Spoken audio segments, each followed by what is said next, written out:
Hey guys, welcome back to Tennis Kitchen. If you're new to my channel, you are welcome. Please click on the subscribe button and the notification bell so you'll be notified as soon as I upload new videos.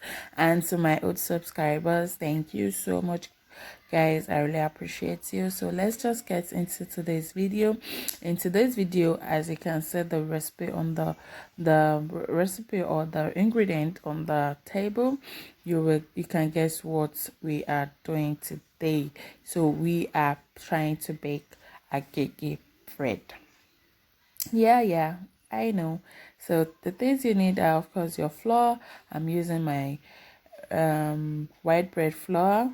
You can use any flour of your choice, they all works fine. You need sugar, you need your yeast, and you need your flour. I said that earlier. And you need butter.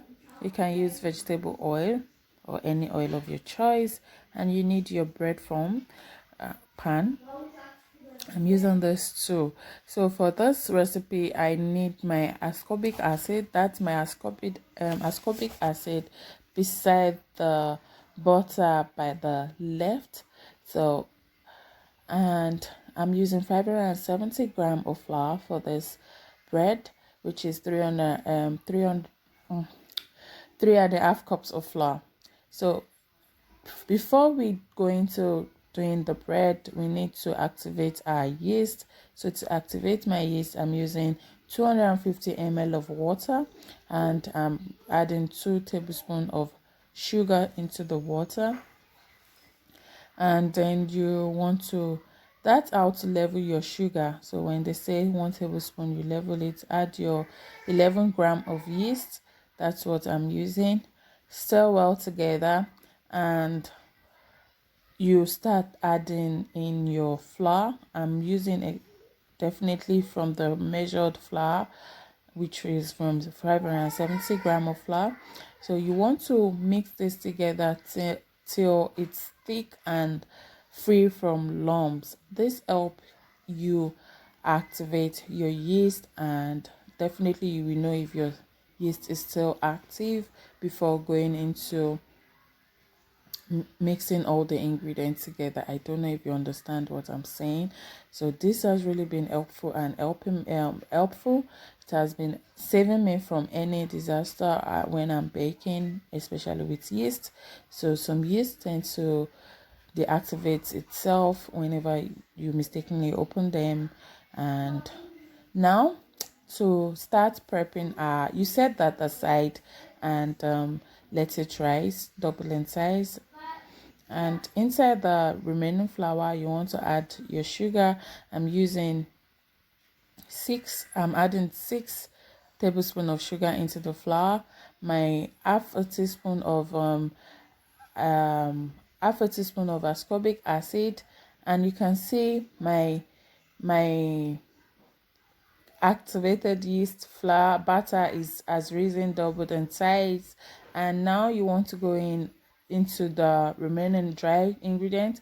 Add your egg, and you pour in the mixture you mixed earlier. You pour that into it and stir everything with a spatula. So pour the batter into the dry ingredients with the egg, and then you stir everything together just like this. Very simple. It's a 1 2 3 thing, very easy. So give it a quick stir together, and if you're using your hand for this, you want to mix it properly first in any bowl you're using. But I'm using a stand mixer, so I'm just going to put this into the machine or under the machine and start kneading. So you want to knead till your dough is fluffy. That's 5 minutes into kneading. You can see how it looks, and I just used a medium to prep my pan using vegetable oil. So that's 5 minutes of kneading. And now this is the time you want to add your butter. You add it gradually. You want to use the room temperature butter. if you're using butter, and if you're using oil, you want to go in now with it too. So you can see the difference when you're adding the butter into it and you want to lower your speed a little. So just like that.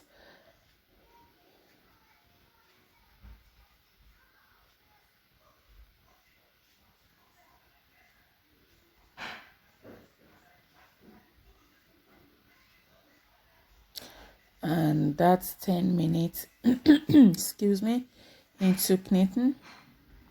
It's now 10 minutes, and that's 15 minutes into knitting. You can see our dough has totally free itself from the pan. It's no longer sticky, and this is what you want. If your pan is now free from the bread and the bread is free from the pan, the dough is free from the pan, that means your dough is ready. So I will also show you guys how to know if your dough is ready if you're knitting on the work surface in your kitchen, on the work surface of your kitchen. So your dough should be as elastic as possible. I don't know if I'm making sense. You can see how this is very elastic, and if you press into it, the finger must not, your fingerprint of your finger, I don't know, must not go into the dough. That shows your dough is really ready. So you cover this and put this in a warm place. I mostly do put this in my oven. On my oven, and just make sure it's warm enough, and then cover with a clean napkin. Pop it into your oven, and that's my dough after 1 hour of putting it in my oven. You can see how it's doubled in size, and now I just want to split it into two, and so soft, and this is exactly what you need. This is super moist. I can't wait to see the end result. You can see all the bubbles, and just knit it a little to deflate all the bubbles, and now you can just press it. It's even more sticky after it's risen, and so super soft. So you want to make sure you form this and place it in your pan again, and you cover this, put in the one place again. You can return it to the oven. So you want to let it rest again and rise for, let's say, another 35 minutes, and let's see what the results will give us. Of course, I did the second pan off camera, so to make this video as short as possible. So place that in your, wrap it and cover it and place it in the oven, or in any one place, can be in your kitchen, on your kitchen rack. So that's the two bread. They've doubled in size again. So this is what you want. You can see my bread. I'm feeling it.